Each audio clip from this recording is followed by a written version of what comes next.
दोस्तों, आज का इंग्लिश वर्ड है जेलस। जेलस का क्या मतलब है?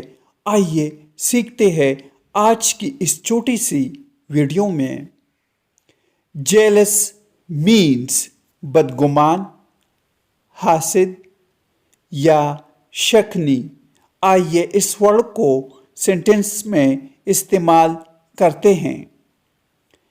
His success has made some of his old friends jealous. Success means कामयाबी।